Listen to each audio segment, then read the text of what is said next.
So I can't really tell you what's going to happen in the future, but I do feel very positively about the future. If you lost your fortune today, what would you do tomorrow? Maybe I'd run for president. I don't know. No, I'm only kidding. You know, when I say that, of course, I'm being somewhat facetious. You ever notice they always call the other side, and they do this up, the elite? The elite! Why are they elite? I have a much better apartment than they do.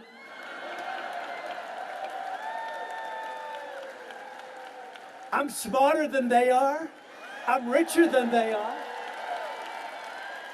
I became president and they didn't. Trump is the most divisive person in Western politics right now, and as he runs for president of the United States for the third time, I can't help but ask myself, how did we get here? How did a reality TV star become president? How did he co-opt the entire Republican Party to turn them into like his personal fan base? And how did this billionaire become the representative for hardworking middle-class Americans? Trump took a real estate empire, grew it into a luxury brand, and then used that brand to run for president. And it worked. I mean, I became president because of the brand. Okay? I became president.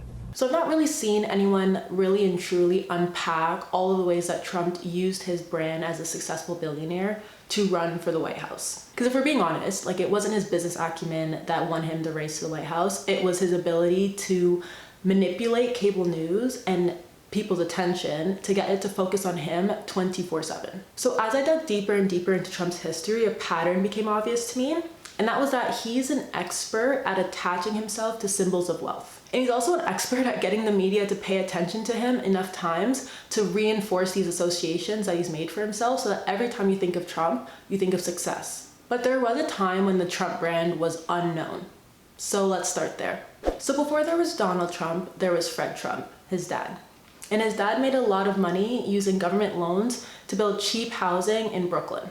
And because he was using a lot of government money, he made a lot of political connections in New York. So as Trump was coming of age in his like mid to late 20s, it was really important for him to be bigger and better than his dad.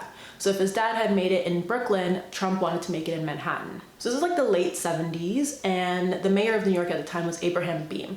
And this is someone who's very close with Trump's dad. When Trump was making his moves into Manhattan, he did have that connection with the mayor at the time. So it's important to set the scene of New York in the 70s, right? This was a time where the city was literally running out of money. They didn't have enough money to like pay garbage workers to pick up the trash from the streets, to pay their cops, to pay like regular city workers. The state didn't want to bail them out. The federal government didn't want to bail them out. The city was like really on their own. And at the time, this really big hotel in the city called the Commodore Hotel announced that they were closing due to bankruptcy. So Trump saw an opportunity here. He thought his first move in Manhattan should be to take over the Commodore Hotel, renovate it into a luxury hotel, and then reopen it. So he went across the city talking to different city officials saying he had this really great plan for the Commodore Hotel. He wanted to keep this icon of the city open and also for the people to not lose hope in itself. So there was just like a teeny tiny problem, and that was that he didn't have the money to do it.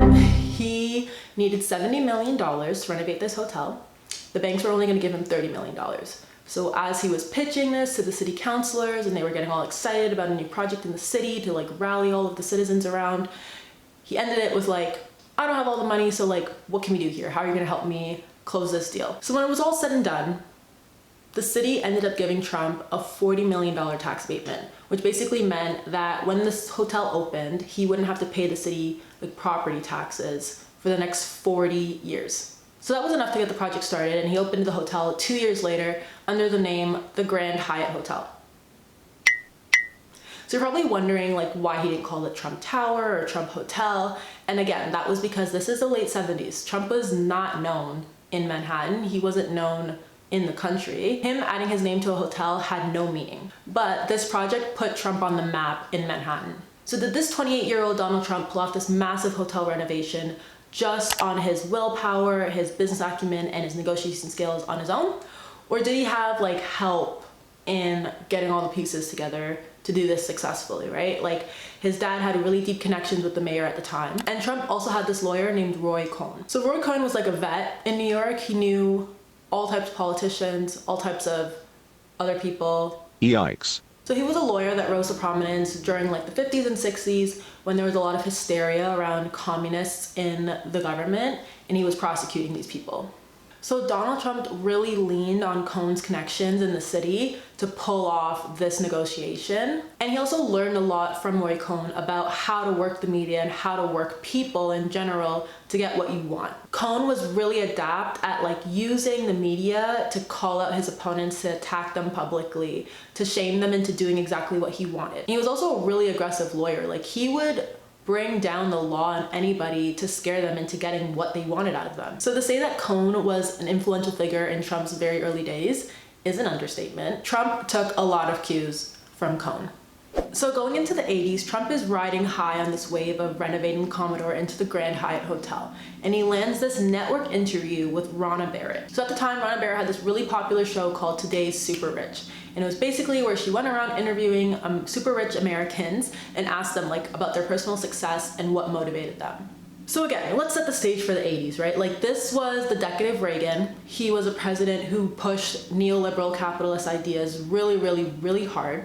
Right? And this is when America was like coming off of an economic era where they felt like the government needed to support its citizens economically with jobs and policies that's like created a certain lifestyle, right? And Reagan pushed against all of that. The Republican Party pushed against all of that and was really pushing for free market capitalism that would allow businesses to operate in ways that they wanted to maximize profit. So the 80s was a decade where the entrepreneur was like idolized in society. And this TV show is one of the outcomes of that. So the fact that Trump landed this interview in his early 30s was solidifying his image as a successful businessman. So in the 80s is where Trump pursued a ton of projects and purchased a lot of high-ticket items that solidified his image as a successful billionaire. So the next project he started in Manhattan was purchasing the Bonwit Teller Tower. And this is the building that he eventually turned into Trump Tower. So his idea for this tower was to tear it all down, put up an entire new structure that would have luxury department stores at the bottom levels and then luxury condos at the top, right? And he did his own publicity for selling these condos in this building. He even managed to get a cover of Paris Vogue, which had the silhouette of the building, and then in life size, part of the face of a woman kissing it. We were famous. I mean, it was just, and Trump did all of this. He is without a doubt the best PR person in the world.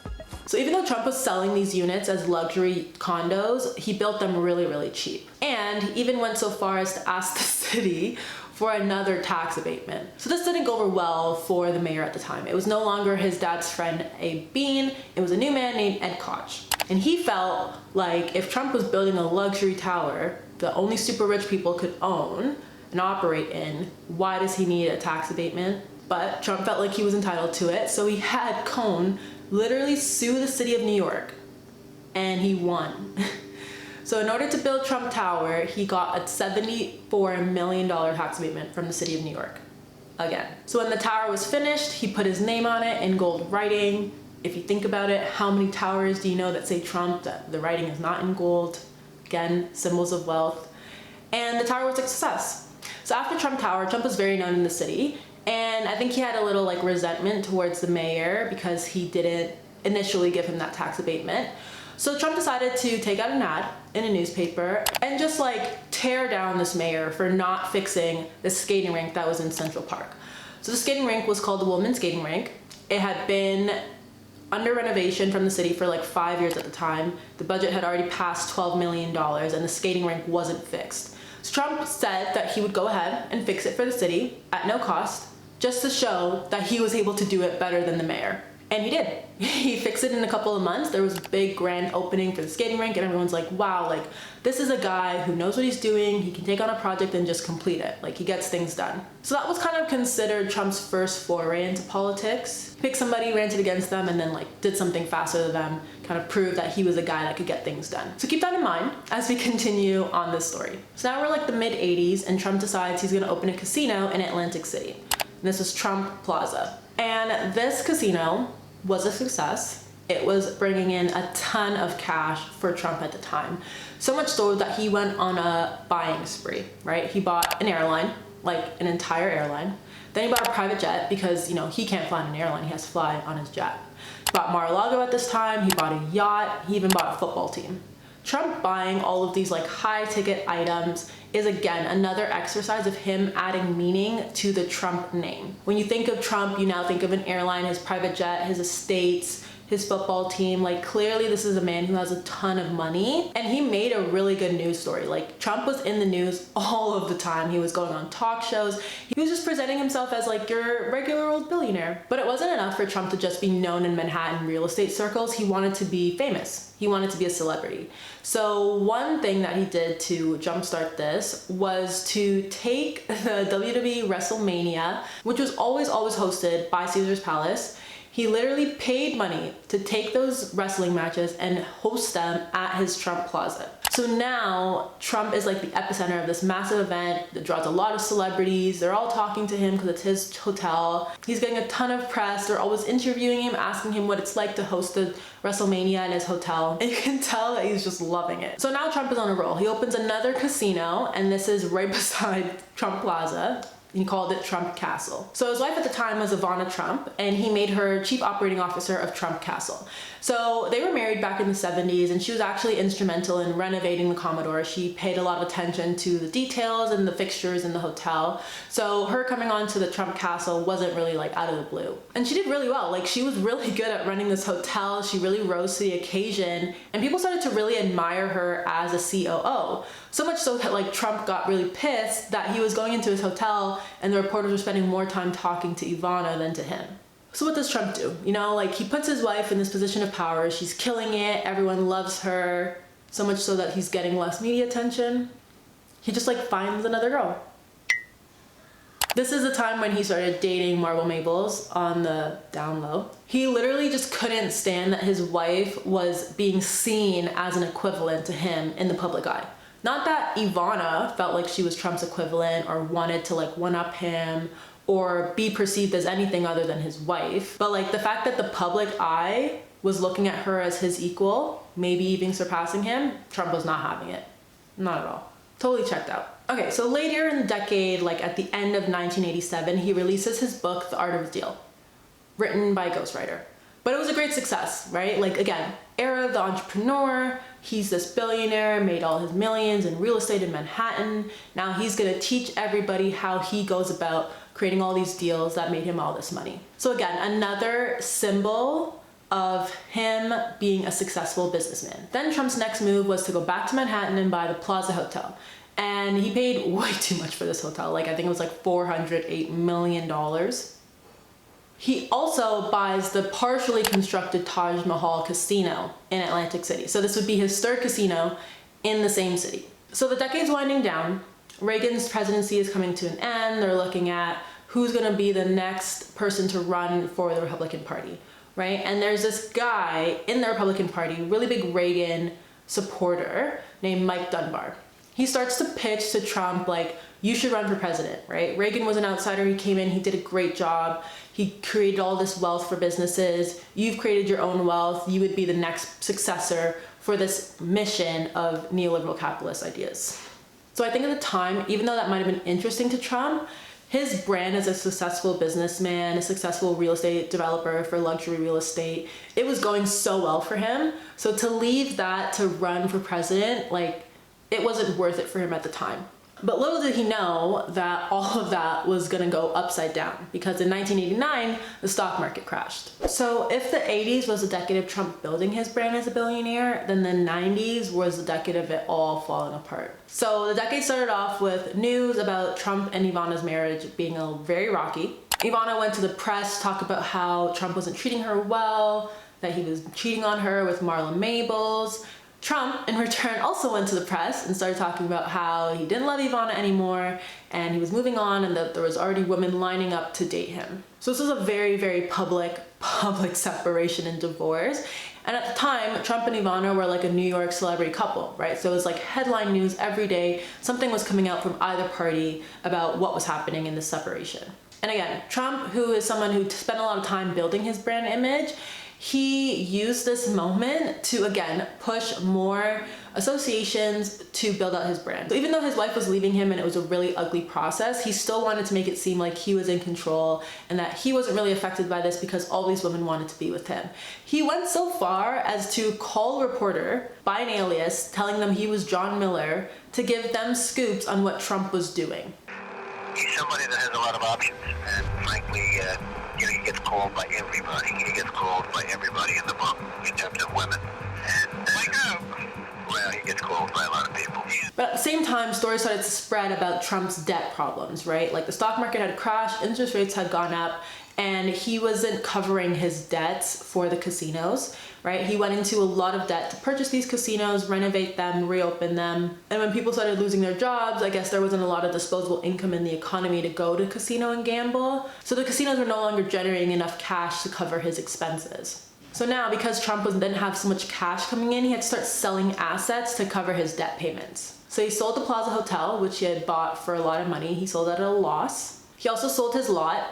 I think at the time this airline had gone bust. He also even had to foreclose on the Taj Mahal. So he tried to file for bankruptcy, but somehow was able to refinance his loans with his debt collectors and maintain ownership. The banks came to believe that Trump's assets, the buildings, the casinos, were worth more with his name on them than in foreclosure. The brand was worth now so much that bankers were willing to take a haircut in order to hang on to the name. And then what he did after that was open up a publicly traded company. So remember, at this time, everything that Trump has done, he's done under the Trump Organization, which was privately owned by him. Never had to report to shareholders, wasn't on the stock market, everything was just him. Now, this is his first company that he's listing as a public organization. He lists in the stock market, he adds one of his casinos under his company, and keeps two of his casinos privately owned. From this public company, he was able to generate over $82 million just from being on the public stock market. He also had another $50 million from this company that he used to pay off his debts. So by the end of the 90s, he had kind of walked away unscathed by all of his poor business decisions. And throughout it all, he was able to maintain that media hype surrounding him, his divorce, his marriage to Margot Maples, his divorce from Margot Maples, and all of his bankruptcy issues. So now we're into the 2000s, but before we get into it, I kind of want to jump back to the 90s for one important thing. So Trump had a friend named Jesse Ventura, and this was a guy who was a WWE wrestler. Trump knew him from the days that he was hosting the WWE wrestling matches at his Trump Plaza Hotel. And in 1998, Ventura decided to run for the governorship of Minnesota. He ran as the outside candidate, right? There was already a Democrat and a Republican in the race. And throughout his campaign, he was just known for doing the craziest things, just yelling at protesters, saying outrageous statements. But when it was all said and done, he won that race. And Trump was very, very intrigued by this, so much so that he flew to his campaign headquarters and sat down with his team and asked them how did you win this race as an outside candidate? And he learned two really important things from the Ventura campaign. And that was one, no one remembers what you say, they only remember how you say it. And two was that if you say outrageous things, you will generate enough press. So now let's get into the 2000s. So early 2000s, Trump isn't really known as a successful billionaire anymore. He's kind of just known as a celebrity. And he's also sort of the butt of a lot of jokes. At this time, he starts dating Melania, and he starts exploring this run for president again. So he had a longtime friend named Roger Stone. This was somebody that he knew, again, from his time in Atlantic City building his casinos. Roger Stone was somebody who was running the campaign for a man who was trying to run for the governor of New Jersey. And Roger Stone was also an associate of Roy Cohn. So Roger Stone was somebody who's well known in the Republican Party. He was a big supporter of Nixon and just worked in the Republican Party ever since then. So again, early 2000s, we're coming off of the Clinton presidency, and we're looking for a new candidate on both the Democratic and Republican side. So there was also the Reform Party at the time, and they were on the cusp of becoming a legitimate third party in American politics. Roger Stone was someone who believed that the existence of the Reform Party sort of split the Republican vote, which helped Bill Clinton win. So going into the 2000 election, he didn't want the Reform Party to give the Democrats another opportunity at the White House. So Roger Stone pushed Trump to run for president in the 2000 election. Trump never formally entered, but he did indicate that he was interested in running for the Reform Party. So the party itself had other candidates that they were looking at.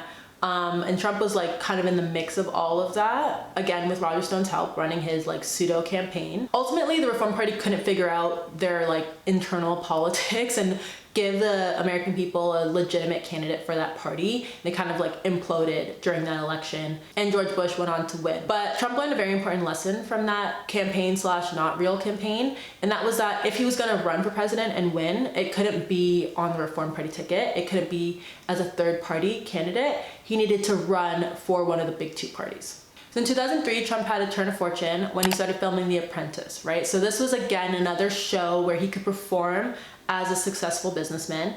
People were on the show vying for an opportunity to be an intern at the Trump Organization. The Trump Organization was seen as like this really successful business that you would want to work for. The show was filmed in Trump Tower, so you got to see like his opulent lifestyle that he lived. And there was obviously infamously his boardroom where people were fired from the show. So again, Trump is being presented as a decisive businessman where he can make tough calls and make a ton of money. But it's important to note that this was not a real business. Like, this show wasn't actually doing real business deals. It was just a performance of being a businessman. But for a lot of people watching this show, this was a chance for Trump to reinforce all of the symbols that he had built around his brand in the 80s, right? He was doing this again for a new generation in the early 2000s. And the show was a wild, wild success. Like, it had really high ratings. People loved him. The news fell in love with him again. And he got a lot of the attention that he'd had back in the 80s for the reasons that he wanted, and in the 90s for reasons that he didn't want. So now if we fast forward a little to like the early 2010s, like 2011, Obama is running for his second term, and the Republican Party is trying to find a candidate to run against him. So Trump is again trying to dabble in whether or not he should run for president at this time. So what does he do to get back into the political conversation? He brings up the birther conspiracy. He goes on this like media tour where he's like, why doesn't he show his birth certificate? So this conspiracy existed in 2008, right? Like, this wasn't something that Trump started. It was something that he brought back to the forefront of a lot of people's minds and a lot of like conversations. So the more I thought about this, I was like, why wasn't Trump talking about this in 2008? Right? Why was he talking about this 3 years later when this was already a conversation the first time Obama ran? So what I concluded is that it didn't benefit Trump to talk about this in 2008. During that 2008 election, both parties were looking for a new candidate after like George Bush had done his 2 terms. So by the time that it was evident that Obama was going to be the Democratic candidate, the Republican Party already had their candidate, and that was John McCain. There was no opportunity for Trump to jump in at that time. So the only opportunity he had to jump in against Obama was during his second run. But if you notice like the similarities between the birther conspiracy and the women's skating park, Trump picked somebody to attack and found something to attack them with, right? And he used that to get himself involved in political conversation. And then when he got those TV interviews where they wanted to ask him why you cared so much about Obama's birth certificate, you know, he would answer the question, but then he would also add his own opinions about where America's standing was in the world and what he would do for taxes and how he would help people and how he needed to fix the nation, and the whole nation was falling apart and only he was the one who could fix it. He was in the news so much, like there were polls that showed that he was polling higher among Republicans than Mitt Romney, who was like the actual contender for the nomination. And Trump hadn't even entered the race. I also pressed Trump about the birther issue, which has gotten him traction in the polls, and he didn't answer the question. All this while he still says he's mulling an official run. So these tips that he was getting from Roger Stone and from the Ventura campaign about like just saying outrageous things so you get into the press, I mean, it was showing results for him. And I think that experience for him in 2011, 2012 was enough for him to really jump in for that 2016 election. So when Trump finally decided to run for presidency in the 2016 election, there was nobody in the Republican Party that was taking him seriously, right? Because this is a guy who had flirted with running for president on so many other occasions. People probably thought that this was him just like flirting with the idea again. So Roger Stone, someone who was pushing Trump for years to run for president, had a really big influence early on in this presidential campaign. And it was actually through one of Stone's associates that he found his campaign manager, Corey Lewandowski. Lewandowski was somebody that didn't have a lot of experience running presidential campaigns, like none. He also had very little like political experience in general, but he got the job. So from when he announced his presidency in June of 2015 to the end of that year, Trump used the tips that he learned from the Ventura campaign and from Roger Stone in general to just say outrageous things on the campaign trail that would generate press and drown out his competitors. So by early 2016, the primaries were beginning to start and voters were casting ballots for the Republican nomination. So very quickly, people started dropping out as they were not getting any delegate votes, and it became like a 2-man race between Trump and Ted Cruz. So by May, Ted Cruz drops out of the race and Trump is like the presumptive nominee, right? So now the Republican National Committee is starting to pay more attention to his campaign, and they're very concerned. 1, because he wasn't fundraising enough and didn't have enough money to make it to the end of the election. 2, he didn't have enough staff. Like, he at that time had less than 100 people on his payroll for his campaign, whereas Hillary was working up to like 800 people. And he's still being managed by Corey Lewandowski. So now the RNC is sort of like telling Trump's campaign, like, you don't have the personnel to run this campaign and win. We're gonna need you to like be a little more serious here. So they bring in this guy named Paul Manafort. This is someone who like worked with Roger Stone back in the day, which is an interesting dynamic because Corey Lewandowski was sort of like pushing Stone out of the Trump campaign, and now Stone got one of his associates back into the campaign. And Manafort's job was just to go to the National Convention for the Republican Party and make sure that none of the Electoral College voters like went rogue with their vote. They all like casted their vote for Trump accordingly. That might have been the plan, but I mean, by the end of it, Manafort became the campaign manager. When he officially became the campaign manager, the press started to focus more on his history and like his dealings with like other countries. It became very apparent that he did a lot of consulting for countries that America isn't really friendly towards. And he was getting a lot of press for it. And if we know anything about Trump, it's that he doesn't like when people he works with get more attention than him. So the fact that Manafort was getting all of this media attention was not going well with Trump, and he decided to basically fire him. And this is sort of perfect timing because one of the major Republican donors during that election campaign, the Mercer family, they no longer had a candidate. They were backing Ted Cruz and he had dropped out. And they wanted a Republican to win. They didn't want it to be Trump, but that was kind of like their only option at this point. So this meeting was happened between the Mercer family and the Trump family. And what came out of it was that they would back Trump financially, give him a ton of money to end this campaign, but they wanted their people in Trump's campaign. And those people were Steve Bannon and Kellyanne Conway. So now Trump is on his third campaign manager. We're like mid-August at this point, so only a couple of months away from the actual election day. And Trump has basically a whole new campaign. So when Steve Bannon comes on board, he brings in this heavy anti-Clinton rhetoric, right? And it's important to note that Steve Bannon and the Mercer family were running another company called Cambridge Analytica. And if you know anything about Cambridge Analytica, you know that they were doing a lot of stuff using private Facebook user data to sort of like push people towards a certain opinion of a political issue. So this is a time when the Trump campaign started spending a lot of money on Facebook ads. And the campaign knew that they were not going to win the popular vote against Hillary Clinton. They knew that, okay? So their plan was to target independent voters in battleground states where the Electoral College vote was more important to getting Trump to 270. So they created this like advertising copy and images that would push independent voters to like be very angry about certain political issues, angry enough to get out and vote for Trump. And how these ads work is like another story, but his campaign was very successful in doing that. You know, things are looking up, he's rising in the polls against Clinton, debates are happening and he's not losing any ground. And then October 7th, the Access Hollywood tapes are released. And everybody in the Republican Party is like defeated, right? They really believe that this was like the nail in the coffin for Trump and that there's no way any of the voters, especially like white women, would vote for Trump after this tape was released. But then 1 week before the election, the FBI comes out and says that they're going to reopen an investigation into Hillary Clinton's emails. And this was something that Trump was ranting and raving about for the entire election. So the FBI announcing this right before was sort of like validating his point that this needed to be looked into. And then we all know what happened on November 7th of 2016. Trump won the Electoral College, which gave him the presidency. So let's just like time out here because we're at the point where Trump wins the 2016 election. And the point of this video is like, how did he do this, right? Okay, so without a doubt, Trump had a lot of authenticity in this race compared to any other candidate. None of his speeches were scripted, and in a world of like pre-scripted, tested, formulaic speeches, that must have been like a breath of fresh air for a lot of people.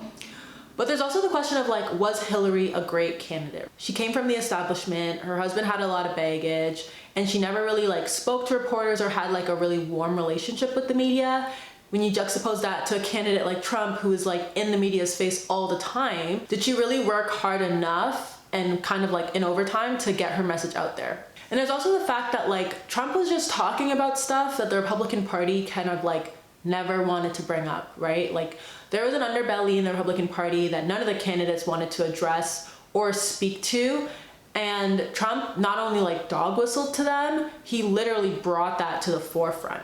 But But then we also have to consider like the media's role in all of this, right? Because they allowed Trump to completely take over their news cycle. Trump was calling into news stations whenever he wanted. They were airing his speeches in full. He would tweet something in the morning and that would be the news for the entire day. The media found Trump's tweets just so newsworthy because of their ridiculousness in ways that a press release and a campaign speech could never be. So after Trump won the election, like the media sort of had like their own little reckoning. And that was mostly because they've always thought of themselves as like the fourth estate of a society, right? Like you have the legislative body, the judicial body, and the executive body.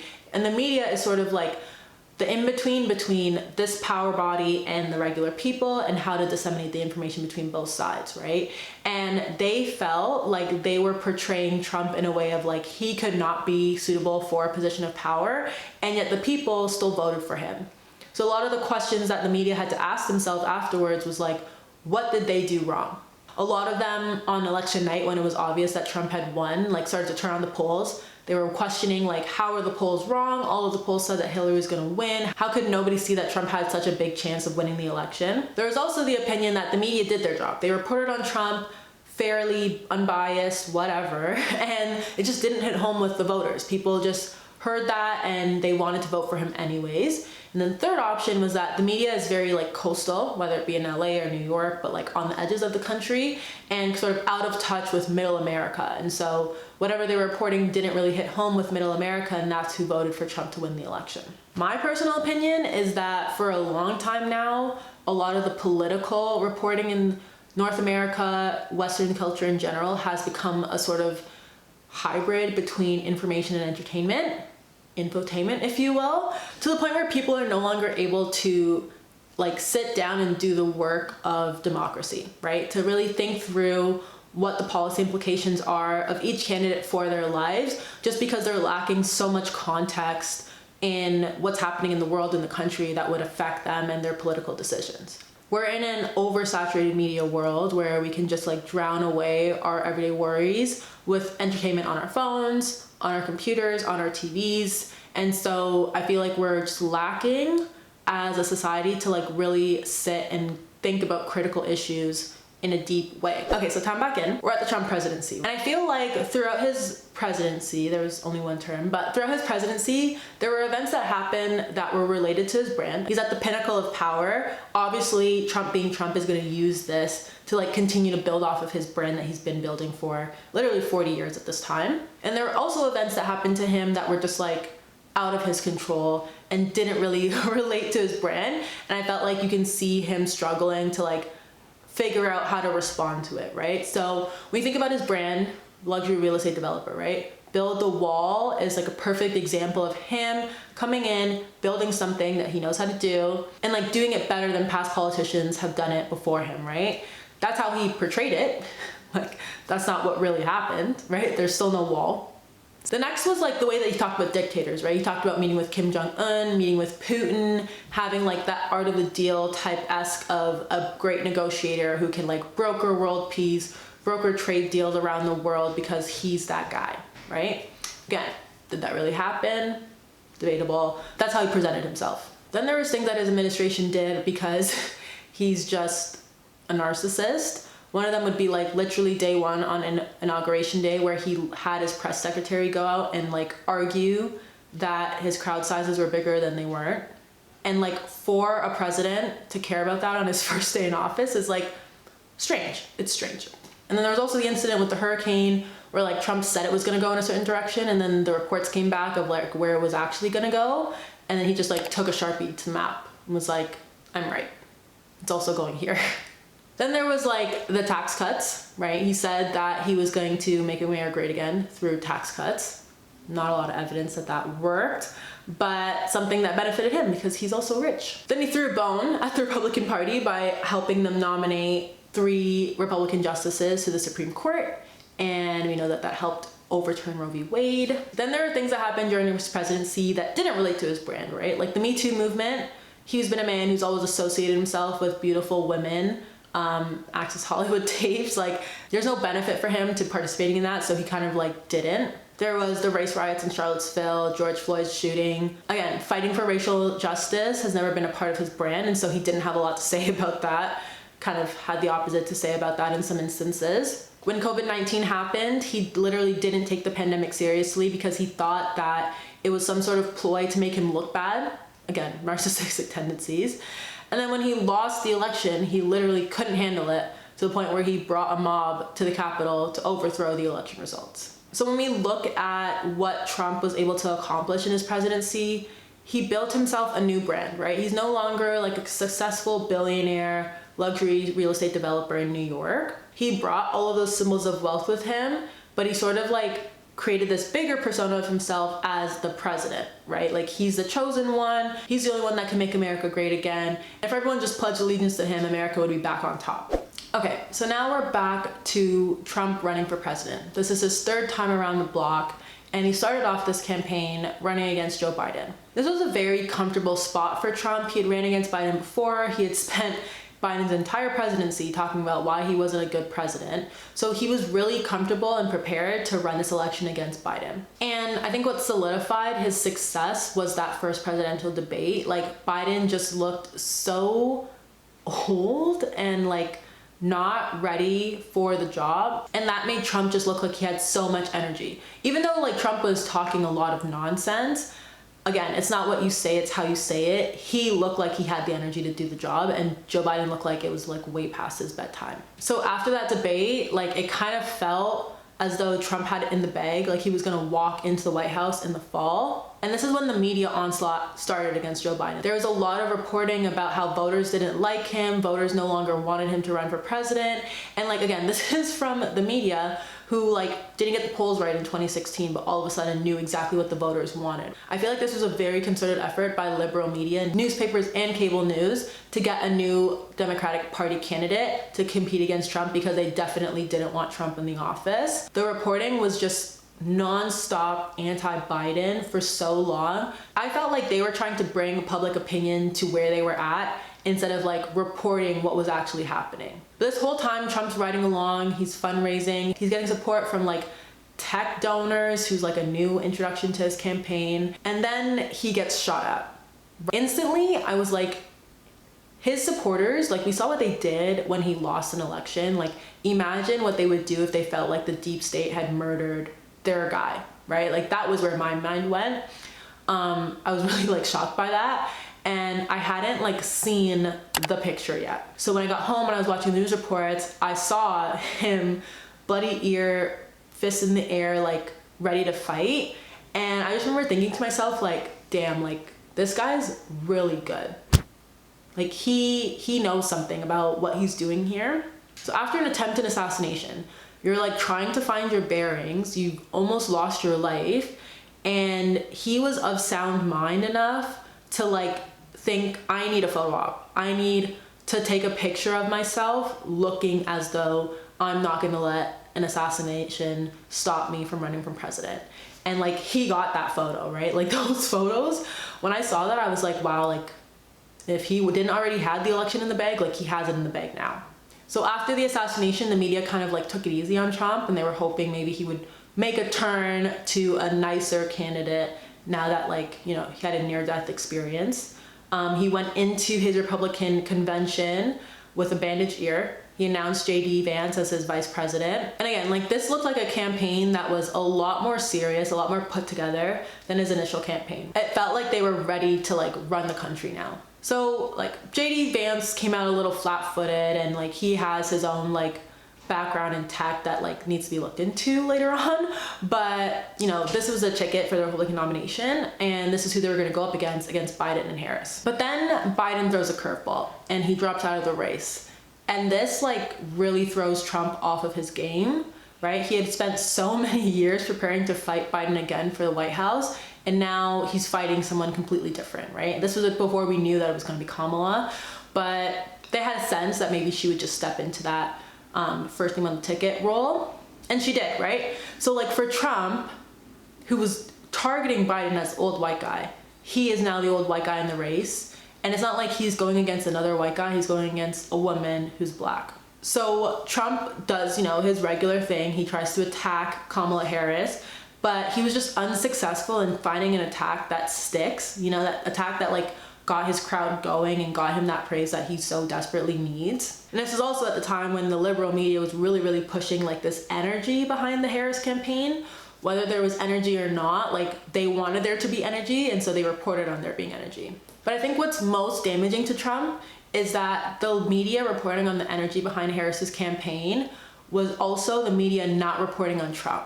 And this is a guy who is at his best when he's controlling the news cycle. So I feel like that contributed to Trump just like saying more crazier and crazier things to get the media attention back on him, to focus on his candidacy for the White House. So it's September of 2024, election day is 2 months away, and Americans have to make this decision again. Do they want to vote for Trump to be president, or do they want to go in a different direction for their country? When I look at Trump now on the campaign trail, it just sort of feels like he's very far removed from the brand that he created for himself, right? Like he had a very tight persona of being a successful businessman, a luxury real estate developer in New York. I feel like since his presidency, all of the legal struggles that he's gone through, the election loss, January 16th, like he just seems very removed from that persona. And for somebody whose brand is their identity, I feel like he must feel really exposed right now. His brand is not there to cushion him in his media representations. They're really just looking at Trump, the man. And I also feel like after 9 years, the media has finally learned how to cover Trump. They're no longer broadcasting his speeches in full on the news. They're no longer reporting on his Truth Social tweets to the extent that they did on his tweets from Twitter. And he doesn't have that control over the news cycle anymore. He's not able to crowd out his competitors in this race and just have the media focus on his craziness or outrageous statements. So a lot of the tactics that he's used to working out for him are no longer working. And so he's just trying to like pull everything and anything out of the bag, and it's not having the effect that he wants. I don't want to make assumptions about what's going to happen in this race. Like I think that's up to Americans to decide. But if you look at a Trump win, I think he's a lot more organized this time around with Project 2025. He has people around him that are going to execute on what he wants to get done, right? I don't think Trump has a vision really for America. I think that this is like a personal vengeance for him. Like he lost the last election. He wants to win this to show everybody that he's that guy, right? That he's a winner. If he loses, I don't know what that does for his brand. He can't run again as an 82-year-old 4 years from now. So I feel like the Republican Party will have to like sort of figure out a way to push him out, so they can have another candidate who could actually do well against an incumbent Harrison Walz ticket. I think when Trump lost the election in 2020, he didn't want to be a victim, right? Instead of saying like he lost an election, it was like the election was stolen from me and like we have to fight and be strong to get it back. I don't know how that message plays the second time around. If you lose 2 elections in a row, at what point are you the problem? Obviously Trump would never admit that he's the problem, but I just don't know how many people would be so supportive of somebody who can't get them the political power that they wanted. I don't want to count Trump out. I think he's been really adept at reinvigorating his brand as needed to serve his purposes. I don't know, it'll be interesting to see what happens after this election, to see like where he takes his brand after this. Thank you for watching this video. I know it was a long one, so if you're still here at the end, you're a real one. I'm going to be making more political content about the American election going forward, so let me know if you have any ideas of what you want to cover. Be sure to follow me on Instagram and TikTok at @It'sCheyenneCassidy just to see what I'm working on as we go along, and I will see you guys in the next one.